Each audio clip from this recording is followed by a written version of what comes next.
En la carta de invitación del primer Museo de la Memoria en una institución educativa se traía la siguiente frase de José Saramago: hay que recuperar, mantener y transmitir la memoria histórica, porque se empieza por el olvido y se termina en la indiferencia. Este tipo de proyectos es algo muy nuevo en términos de la historia, además porque los museos de la memoria fueron creados por la ley en el año 2011 como una forma de reparación de las víctimas. Entonces, esta experiencia es totalmente nueva y como instrumento pedagógico creemos que va a ser maravilloso poder recuperar la memoria y trabajarla colectivamente con nuestros estudiantes. Aquí la memoria no solamente es la memoria de la violencia, sino que el mejor elemento que tiene es cómo vamos a aprender de la violencia vivida para transformar a las nuevas generaciones de tal manera que estos procesos cada vez sean menos. Y sobre todo, entender que el dolor y la sangre nos tienen que llevar a que hay un renacer, y ese renacer tiene que ser desde la pedagogía. El Museo Escolar de la Memoria, Comuna 13, consta de un gran mural, dirigido por el maestro Germán Niño, y la colaboración de 6 alumnos. El mural, dividido en 11 trabajos, da cuenta del poblamiento del Valle de la Urrá, del mestizaje, del costumbrismo paisa, que incluye un retrato de Pablo Escobar, de la vieja política, del presente, de la lucha por el cambio, el renacimiento y por supuesto la escombrera, simbolizando el lugar donde fueron sepultados decenas de cadáveres. La escombrera simboliza los miles o la cantidad de cadáveres que hubo en la operación. Y podemos ver que están desde mucho antes y que se aumentan cada vez más. Pero también simboliza el antes y el después de la comuna por esa cantidad de naturaleza que hay. El primer Museo Escolar de la Memoria se abrió el pasado 16 de octubre, cuando se conmemoraba el aniversario 16 de la Operación Orión. Esta fotografía da cuenta de esa temida operación militar que se prolongó por 3 días. Este salón contiene la exposición denominada Reparación Simbólica.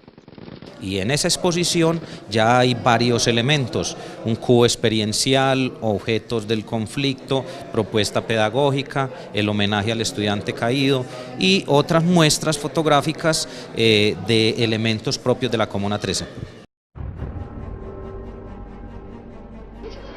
Bueno, yo me llamo Rosa María Yasno, vivo en el barrio Eduardo Santos hace 44 años, tuve 7 hijos, de los cuales tengo 5 vivos.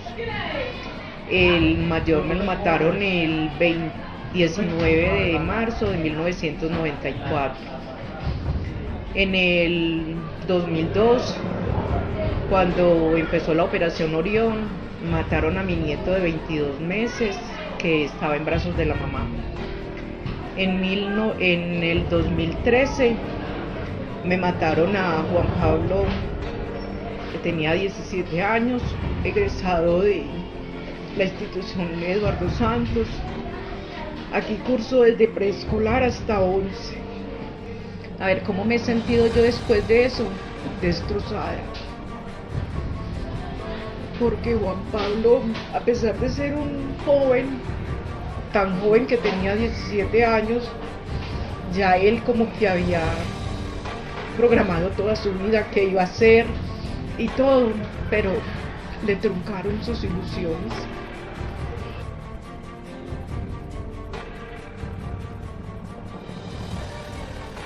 Es cotidiano, pues digamos que los niños se refieren al tema, ¿cierto? Cotidianamente cuando uno habla con ellos, pues obviamente es desde el discurso de sus padres, pero ellos te cuentan cosas, te dicen sí, como la Operación Orión, lo referencian bastante, pero creo que ese es el trabajo de nosotros los docentes, digamos que este tipo de lo que ellos traen acá al colegio, transformarlo. O sea, ellos vivieron, entonces los papás, los abuelos vivieron algo muy triste, muy doloroso, y digamos que nuestro papel es con los niños, que ellos cambien como esos pensamientos negativos. Impresionante esa fotografía de Jesús Abad Colorado, de ese paramilitar mostrando en las casas donde hay gente que hay que matar. Claro, que genera dolor, genera angustia, genera miedo, pánico, claro que sí. Igualmente la exposición incluye el aula Homenaje al Estudiante Caído. Es un espacio que hemos recreado para hacer un homenaje a los 27 estudiantes, exalumnos y egresados que han caído víctimas de la violencia en la Comuna 13 entre el año 2002 y 2018. Esas huellas de la guerra las recogieron ustedes aquí en el colegio. Sí, estas huellas fueron recogidas acá en el patio y en los alrededores del colegio. Eran casquillos o son casquillos de bala que encontramos después de una confrontación, después de que volvíamos al colegio, encontrábamos estos artefactos acá en el colegio. ¿Llegó el colegio a perder más del 50% de estudiantes?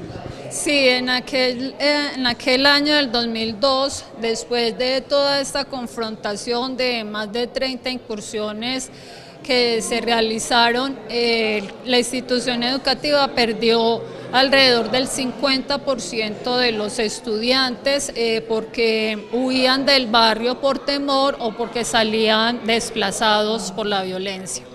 Cuando nosotros recordamos la historia, cuando la conversamos, cuando la dialogamos, podemos decir que no vamos a repetir cosas tan difíciles y tan duras como las que fueron, y que desde nuestro trabajo social, desde las organizaciones sociales, desde las instituciones educativas, se puede sensibilizar mucho a los estudiantes, a los mismos habitantes, a las personas que pertenecen a los grupos, para que el corazón se ablande un poquito más y de pronto esa falta de tolerancia se vuelva más bien en gestos de amabilidad. Ya han transcurrido 16 años de la Operación Orión en la Comuna 13 de Medellín y la violencia no se acaba. Esta es una situación cíclica y muy compleja. Por momentos pareciera superarse, pero luego vienen los picos de confrontación, de persecución y siguen cayendo víctimas inocentes. Hoy hay 3 chicos desaparecidos, la semana pasada nos asesinaron un exalumno aquí en el barrio El Salado. La situación no se diferencia mucho de los momentos más críticos. La muerte sigue desafortunadamente colonizando, entronizándose en la comuna. Es la primera demostración de que es posible hacer de la historia la materia viva de la educación. Debería replicarse esta experiencia no solamente por institución educativa, sino por comunidad, por municipio, por departamento, para que podamos construir un futuro mejor. Sin la historia, imposible. Además, es una deuda de la comunidad con los estudiantes, con las familias que han caído y que han perdido su estabilidad, su salud emocional, su propiedad, etcétera. Y la escuela no puede ser indiferente a eso, sería una señal de insolidaridad. En la Comuna 13, además de los aportes de las instituciones educativas y de muchas iniciativas comunitarias, se abren paso niños y jóvenes que en la cultura y en las artes encuentran alternativas. Se ha podido dar otras perspectivas de vida, ¿cierto? Nosotros no sacamos jóvenes de la guerra, ¿cierto? Es muy claro eso, pero sí se generan otras alternativas de vida, otros caminitos bonitos. Yo empecé a hacer música porque acá en esta institución educativa estaba con un chico, se llamaba Sergio Esteban Arco, ¿cierto? Y a él lo asesinaron y desde ese instante empecé a hacer hip hop. Entonces el hip hop sirve para hacer catarsis, para hacer esa memoria ante esas personas que ya no están, que ya no existen, ¿cierto? Y el no olvidar está en la música, el no olvidar está en las acciones performáticas que vienen haciendo muchas y muchos artistas, no solamente en Medellín Comuna 13, sino a nivel de mundo. Alguito de lo que has escrito, interprétame algo. Desorden en mi mente, dolor en mi corazón, muchos los recuerdos, qué dura sensación. Se apagó el piano, se perdió una vida, se marchitó el poeta que hacía de su vida poesía. Desorden en mi mente, dolor en mi corazón, muchos los recuerdos, qué dura sensación. Se apagó el piano, se perdió una vida, se marchitó el poeta que hacía de su vida poesía.